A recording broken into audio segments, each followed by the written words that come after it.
The massive chamber floated silently in the darkness between star systems. Inside, 7 alien species sat in their designated seats, their faces showing barely hidden contempt. This was the Galactic Council, and they had ruled the galaxy for 10,000 years without challenge. Their power came from one thing: energy shields that made war impossible. Admiral Jiho stood before them, her hands clasped behind her back. She wore the dark blue uniform of the United Earth Defense Force, and her face showed no emotion. This was humanity's third attempt to join the Council, and she already knew what they would say. Ambassador Thex rose from his seat. He was tall, with pale green skin and 4 arms that moved in graceful patterns as he spoke.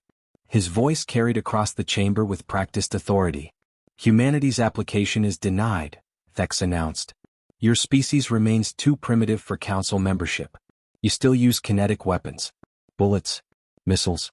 These archaic tools have no place in civilized space." The other Council members made sounds of agreement. One of them, a floating creature surrounded by a shimmer of light, spoke next. "Your so-called railguns are particularly amusing," it said. "You throw metal at your enemies like ancient savages throwing rocks. Why have you not developed proper energy weapons?" Jiho's jaw tightened slightly, but she kept her voice calm. "We have energy weapons, Ambassador. We simply choose to maintain our kinetic systems as well. Different tools for different purposes." Thex laughed, and the sound echoed through the chamber. "This is exactly why you are not ready. You cling to obsolete technology while the galaxy has moved forward. Our shields can stop any energy weapon. They make warfare itself obsolete. This is civilization. This is progress. And yet," Jiho said quietly, "you maintain the largest military fleet in the galaxy." The chamber fell silent. Thex's 4 arms went still. When he spoke again, his voice was cold. "We maintain order. We protect the primitive species who cannot protect themselves. Perhaps one day, when humanity abandons its violent ways, we will reconsider. Until then, your application is denied. You are dismissed." Jiho nodded once and turned to leave. As she walked toward the exit, she heard Thex speaking to the other Council members, his voice deliberately loud enough for her to hear. "Throwing metal through space at high speeds. Can you imagine? They actually think their primitive railguns pose a threat to shields that can dissipate gigawatts of energy. It would be sad if it were not so entertaining." The Council members laughed together. Jiho kept walking. 2 weeks later, a Council fleet appeared at Proxima Station, humanity's newest colony on the edge of explored space. 15 warships dropped out of hyperspace in perfect formation, their shields already activated and glowing with soft blue light. The fleet commander broadcast his message on all frequencies. "Attention, human colonists. The Galactic Council has determined that your military development poses a danger to regional stability. You will cease all weapons research immediately and submit to protective oversight. Failure to comply will result in the seizure of your facilities." On Proxima Station, the colonists watched their screens in growing fear. The Council ships hung in space like enormous predators, their shields making them virtually invincible to any conventional attack. The fleet commander had not even bothered to spread his ships into defensive positions. He sat in a tight cluster, shields overlapping, completely confident that nothing the humans possessed could touch him. In Geneva, Admiral Jiho received the report. She read it twice, then looked up at the officers gathered in the command center. "Send one message to the Council fleet," she said. "Tell them to withdraw immediately, or they will face the consequences." Her communications officer hesitated. "Admiral, they will just laugh at us. Their shields." "I know about their shields," Jiho interrupted. "Send the message." 5 minutes later, the response came back. It was Ambassador Thex himself, his face filling the screen with barely contained amusement. "Admiral Jiho, your primitive weapons cannot even scratch our shields. This posturing is pointless. Surrender your colony now or we will take it by force. Your choice is simple: submit, or be pacified like the primitives you are." Jiho looked at the screen for a long moment.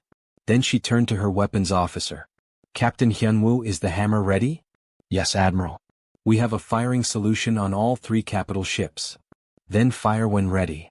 Far beyond the orbit of Neptune, hidden in the frozen darkness of the Kuiper Belt, something enormous floated in silence. From a distance, it looked like another asteroid, just one more piece of ancient rock drifting through space. But up close, the truth became clear. This was the hammer, and it was humanity's greatest secret. Dr. Daehoon floated in the control room, checking his calculations one final time. He had been the chief engineer on this project for 5 years, ever since the Council's first rejection. Around him, dozens of technicians worked at their stations, their faces illuminated by the glow of their screens. Power levels at 98%, one technician called out. All capacitors charging normally. Daehoon nodded and pulled up the firing solution on his main display. The numbers were beautiful in their simplicity. Mass, velocity, distance, time. Basic physics that any student could understand. But the results would be anything but basic. A young officer named Minjae approached him, her expression uncertain. Dr. Daehoon, I still don't understand how this will work. The Council's shields can stop anything. Everyone knows that. Daehoon smiled and gestured to his screen. Sit down. Let me explain. He pulled up a simple diagram showing a Council shield. The Council shields are designed to dissipate energy. When an energy weapon hits them, the shield spreads that energy across its entire surface and bleeds it away as heat. Very effective. They've been perfecting this technology for thousands of years. So how do we beat it? Minjae asked. We don't use energy, Daehoon said simply. We use mass. Pure, solid mass moving very, very fast. He changed the display to show a simple tungsten carbide slug. It looked like a metal dart, perfectly smooth and incredibly dense. This projectile weighs 10 kilograms. Not very impressive, right? But watch what happens when we accelerate it. His fingers danced across the controls and the simulation began to play. The hammer is essentially a railgun, but on a scale never attempted before. We use magnetic fields to accelerate this slug down a barrel that is 5 kilometers long. By the time it exits, it's traveling at 0.15 c. Minji's eyes widened. 15% of light speed? Exactly. Now, here's where the mathematics get interesting. Daehoon pulled up another equation. Kinetic energy equals 1/2 mass times velocity squared. When you're moving at relativistic speeds, that equation starts producing very large numbers. This 10 kilogram slug will hit with the energy equivalent of approximately 12 nuclear weapons. But the shields? The shields are designed for energy weapons and conventional missiles, Daehoon interrupted. They expect threats moving at a few kilometers per second at most. Our projectile will be moving at 45,000 kilometers per second. At that speed, the shield won't dissipate the energy. It will simply be punched through like tissue paper. Minjae stared at the simulation as it showed the slug passing through a shield as if it didn't exist. The shield flickered once, then failed completely as the projectile vaporized everything in its path. The real genius, Daehoon continued, is that we're using technology the Council abandoned 10,000 years ago. They became so focused on energy weapons and shields that they forgot the simple truth. A solid object moving fast enough doesn't care about your shields. Captain Hyen's voice suddenly crackled over the comm system. Dr. Daehoon, we have firing authorization from Admiral Jiho. Targets confirmed, 3 Council capital ships at Proxima Station. Distance, 4.2 light hours. Are we ready? Daehoon looked around the control room. Every station showed green lights. The hammer had enough power stored to fire 3 shots in rapid succession. The targeting solution was perfect, calculated to intercept the Council ships based on their current positions and predicted movements. We are ready, Captain, Daehoon said. Beginning final sequence now. The hammer began to hum with power. Deep inside its structure, magnetic coils that stretched for 5 kilometers started charging to levels that would have seemed impossible just decades ago. The first tungsten slug moved into position at the beginning of the barrel. Firing in 60 seconds, Daehoon announced calmly. All personnel, secure stations and prepare for recoil compensation. Minjae watched her screen with wide eyes. Dr. Daehoon, what if you're wrong? What if their shields can stop this? Daehoon looked at his equations one more time. The mathematics was perfect. Simple, elegant, and absolutely devastating. Then we'll know in 4 hours and 12 minutes, he said quietly. But I'm not wrong. The Council built their shields to stop the weapons they could imagine. We built a weapon they stopped imagining was possible. The countdown reached 0 and the hammer fired. The tungsten slug left the hammer's barrel in complete silence. There was no sound in space, no flash of light, no warning at all. The projectile was simply gone, accelerating through the void at 15% of light speed. It was invisible to every sensor, moving far too fast for any tracking system to follow. 4 light hours away at Proxima Station, the Council fleet floated in perfect formation. Their shields glowed softly in the darkness, overlapping each other in layers of protective energy. Inside the flagship, Ambassador Thex sat in his command chair, reviewing reports with obvious boredom. The humans still have not responded to our ultimatum, his second officer reported. The colony remains silent. Thex waved one of his four hands dismissively. They are simply delaying the inevitable. Maintain position. When they finally accept reality, we will. He never finished the sentence. The first projectile arrived without warning. One moment the flagship Eternal Judgment was intact, its shields glowing with power. The next moment, there was a blinding flash of light that turned the darkness of space into day. The tungsten slug hit the forward shield at 45,000 kilometers per second. The shield, designed to dissipate energy weapons, tried to spread the impact across its surface. For exactly 1/1,000,000th of a second it actually worked. Then the mathematics of momentum took over. The slug punched through the shield like it was made of smoke. It continued through the hull of the ship, through 3 decks, through the main reactor chamber and out the other side. But the real destruction came from the energy transfer. Moving at relativistic speeds, the projectile created a corridor of superheated plasma that expanded outward in a sphere of annihilation. Metal vaporized. Atmosphere ignited. The ship's reactor, damaged by the passage of the slug, went critical. The Eternal Judgment simply ceased to exist. One moment it was there, a massive warship representing the pinnacle of Council technology. The next moment there was only an expanding cloud of glowing debris. On Proxima Station, the colonists watched their screens in stunned silence. The flagship's marker on their display simply vanished. No warning, no battle, just sudden and absolute destruction. What just happened? Someone whispered. Before anyone could answer, the second slug arrived. The heavy cruiser Infinite Glory exploded in exactly the same way. The shield flickered once, uselessly, and then the ship was gone. Vaporized in a fraction of a second by forces it was never designed to withstand. On the remaining ships, chaos erupted. Alarms screamed. Officers shouted conflicting orders. Sensors showed nothing, no incoming missiles, no energy weapons, no attackers at all. Their comrades had simply died and they had no idea why. The third projectile completed its journey 2 milliseconds later. The second heavy cruiser, Pride of Unity, met the same fate as its companions. The tungsten slug carved through it like a knife through water, leaving only destruction in its wake. In the command center of the surviving destroyer, Captain Valorn stared at his displays with mounting horror. 3 capital ships, gone in less than 3 seconds. The humans had done this somehow, with weapons that his sensors couldn't even detect. All ships, emergency jump, he screamed into the comm, get us out of here now. The remaining 12 vessels of the Council fleet scattered like frightened fish. They jumped to hyperspace without coordination, without formation, without dignity. They simply fled, leaving behind only the expanding debris clouds of their destroyed flagships. On Earth, in the Geneva Command Center, Admiral Jiho watched the tactical display as the Council ships vanished one by one. The silence in the room was absolute. Every officer stood frozen, hardly believing what they had just witnessed. Confirmed hits on all 3 targets, Captain Hyunwoo reported quietly. Total mission success. The remaining Council ships have retreated. Jiho nodded slowly. She felt no triumph, no joy. Only a deep awareness that everything had changed. In less than 5 seconds of actual combat, humanity had shattered 10,000 years of Council military superiority.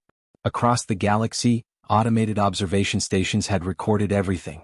The footage began spreading immediately through communication networks. Within an hour, every major species would see what had happened. The Council's mighty shields, thought to be invincible, had been defeated by simple kinetic energy. The age of shield supremacy was over, ended by a weapon so primitive the Council had forgotten it existed. The emergency session of the Galactic Council began in chaos.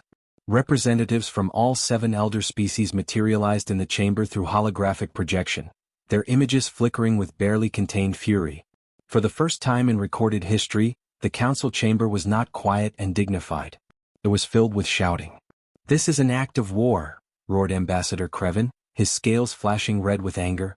"We must respond with overwhelming force. Send the entire Third Fleet to Earth and reduce their homeworld to ash." "And lose how many more ships?" countered Speaker Mareth, her translucent form pulsing with agitation. "Did you not see the footage? 3 capital ships destroyed in seconds. Our shields were useless. Completely useless. The shield should have worked." Krevin slammed his fist against his console. "It's impossible for simple kinetic weapons to." "But they did work for the humans," interrupted High Chancellor Vorn. His ancient face was grave, his 6 eyes blinking in sequence as he processed the implications. We need answers before we make any decisions. Bring in the military analysts. General Vexer entered the chamber through the main door, his footsteps echoing in the sudden silence. He was old by any species standards, a veteran of countless peacekeeping operations. He had seen more combat than anyone else in the council, and he looked deeply troubled. Explain what happened, Vorn demanded. Vexer activated a holographic display showing the wreckage analysis. The humans used relativistic kinetic weapons. Solid tungsten projectiles accelerated to approximately 15% of light speed. At that velocity, each slug carried kinetic energy equivalent to multiple fusion warheads. Our shields should have stopped them, Krevin insisted. Our shields are designed to dissipate energy weapons and deflect conventional missiles, Vexer said patiently. A missile travels at perhaps 10 kilometers per second. These projectiles were moving at 45,000 kilometers per second. The shields tried to spread the impact force, but the mathematics were against us. It would be like trying to stop a meteor with a blanket. Speaker Mareth leaned forward, her form brightening with interest. But this is just basic physics. Kinetic energy weapons are primitive technology. We abandoned them millennia ago. Yes, Vexer said quietly. We abandoned them because our shields made them obsolete. But the humans never developed shields, so they kept perfecting kinetic weapons instead. While we focused on energy projection, they focused on acceleration and targeting. They found the one gap in our defenses and exploited it perfectly. The chamber fell silent as the implications sank in. Ambassador Thex's successor, a younger diplomat named Ravix, spoke hesitantly. Can we defend against these weapons? Eventually, yes, Vexer replied. We can develop new shield configurations, point defense systems, evasive maneuvers. But it will take years, perhaps decades. And that assumes the humans don't improve their weapons further. Right now, they hold complete tactical superiority.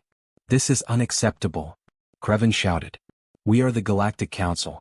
We have ruled for 10,000 years. We cannot allow these primitives to dictate terms to us. They are not primitives, High Chancellor Vorn said softly. That is what we failed to understand. Different does not mean inferior. While we pursued one path of technology, they pursued another. Both paths led to power. We simply forgot that other paths existed. Before anyone could respond, the communication system chimed. A message had arrived from Earth, broadcast on all public frequencies so every species in the galaxy could hear it. Admiral Jiho's face appeared on the displays throughout the chamber. Members of the Galactic Council, she began, her voice calm and measured. Humanity does not seek war. We do not desire conquest or empire. We ask only for what we have always asked, recognition as equals and the right to self-determination. Your fleet threatened our colony with invasion. We defended ourselves. Nothing more, nothing less. She paused, letting her words sink in. You have a choice now. Accept us as full members of the Council with all rights and privileges, or continue to treat us as primitives. But understand this. We have proven that your technological superiority is not absolute. Your shields cannot protect you from weapons you chose to forget. We can build more of these platforms. We can place them anywhere in space. And you will never see them coming. Jiho's expression softened slightly. We would prefer friendship to fear. Partnership to conflict. The choice is yours. The transmission ended, leaving the council chamber in heavy silence. The vote took 3 days of bitter debate, but the outcome was inevitable. Fear, as it turned out, was an excellent motivator. By a margin of 5-2, the Galactic Council extended full membership to humanity, along with an unprecedented seat on the Security Directorate. It was a position normally reserved only for the founding species, but these were no longer normal times. Within weeks of the vote, something remarkable began happening. Individual council species started sending private diplomatic missions to Earth, each one arriving quietly and requesting meetings away from the official channels. They came with questions, with concerns, and most importantly, with offers. The Relvari offered medical technology that could extend human lifespans by decades. The Thexians provided their archives on faster-than-light travel information worth more than entire planetary economies. The Morellans shared energy manipulation techniques that would revolutionize human industry. Everyone wanted to be humanity's friend now. In exchange, they asked for one thing: information about kinetic weapons technology. Not the complete designs, they assured Admiral Jiho. Just the basic principles. Just enough to defend themselves. Jiho sat in her office in Geneva, reviewing the requests with her senior staff. Captain Hyunwoo stood beside her desk, his expression thoughtful. They're terrified, he observed. Every species is suddenly realizing that their shields are useless against fast-moving projectiles. They're all vulnerable now. Good, Jiho said simply. Fear brings honesty. For 10,000 years they felt invincible. That made them arrogant. She gestured to the stack of diplomatic requests. Now they understand that no defense is perfect. No technology is absolute. It's a lesson they needed to learn. Dr. Daehoon entered the office carrying a data tablet. Admiral, I've prepared the information package you requested. Basic principles of magnetic acceleration, power storage, and targeting mathematics. Nothing classified, nothing that reveals our actual capabilities. Just enough for them to develop their own defenses. And their own weapons, Hyunwoo added quietly. Yes, Jiho acknowledged. They'll build their own railguns eventually. We can't stop that. But by sharing the basics openly, we maintain goodwill and reduce the chance of someone developing something we can't counter. She stood and walked to the window looking out at the city below. The galaxy is entering a new age. Shields and kinetic weapons will exist side by side now. Military doctrine will have to evolve. It's better that we guide that evolution than let it happen chaotically. 1 year passed. The changes swept through galactic civilization like a wave. Every major species began retrofitting their ships with new defensive systems designed to track and intercept fast-moving projectiles. Point defense lasers appeared on military vessels. Armor plating, abandoned for millennia, came back into fashion. The entire concept of space warfare was being rewritten. At the same time, human technology leaped forward by centuries. With access to council archives, human scientists made breakthrough after breakthrough. Faster-than-light travel became reliable. Medical advances eliminated dozens of diseases. Energy production increased 100-fold. The species that had been denied council membership 3 times was now reshaping the galaxy. On a Tuesday morning, Admiral Jiho stood at the dedication ceremony for the first joint Human Council research station. It floated in orbit around a neutral star, a massive structure built by cooperation between 5 different species. Representatives from across the galaxy had gathered for the event. A young Morellian scientist named Soo-hyun approached Jiho during the reception. Her translucent form shimmered with curiosity as she spoke. Admiral, I've studied the history of your species extensively. There's something I don't understand. How did you know? How did you know that kinetic weapons would work when everyone else had forgotten about them? Jiho smiled slightly and looked out at the stars beyond the station's windows. In the distance, barely visible, floated one of the hammer platforms. It remained operational, watching over human space like a silent guardian. We have a saying on Earth, Jiho said. Keep it simple. The Council spent thousands of years building shields to stop the weapons you imagined. Energy beams, plasma bolts, fusion missiles. You built defenses against everything you could think of. She turned to face Soo-hyun directly. But you stopped thinking about the basics. You forgot that sometimes the oldest solutions are the best ones. A rock thrown fast enough will break anything. It's not sophisticated. It's not elegant. But it works. So you never forgot the old ways, Soo-hyun said softly. We never had the luxury of forgetting, Jiho replied. We were always the newcomers, always the ones playing catch-up. So we learned to use what we had and use it well. We perfected the fundamentals while you perfected the advanced techniques. Both approaches have value. Soo-hyun was quiet for a moment, processing this. The galaxy is different now because of what you did. Is that frightening to you? Jiho considered the question carefully. Change is always frightening. But it's also necessary. The Council was stagnant, comfortable in its superiority. Now everyone has to think differently, adapt, evolve. That's healthy. She gestured toward the research station around them. This place wouldn't exist without what happened. Former enemies working together, sharing knowledge, building something new. Yes, we shattered the Council's pride. But maybe that pride needed shattering. The dedication ceremony began, and Jiho took her place among the Council representatives. She stood as an equal now, respected and perhaps still slightly feared. The hammer platforms continued their silent watch over human space, a reminder of the day everything changed. The galaxy had learned its lesson. Technology alone did not guarantee victory. Arrogance was a weakness. And sometimes, the species that remembered how to throw rocks could defeat the ones who forgot that rocks were dangerous. Humanity had arrived, not with energy weapons or advanced shields, but with simple mathematics and tungsten slugs moving at impossible speeds. And the galaxy would never be the same.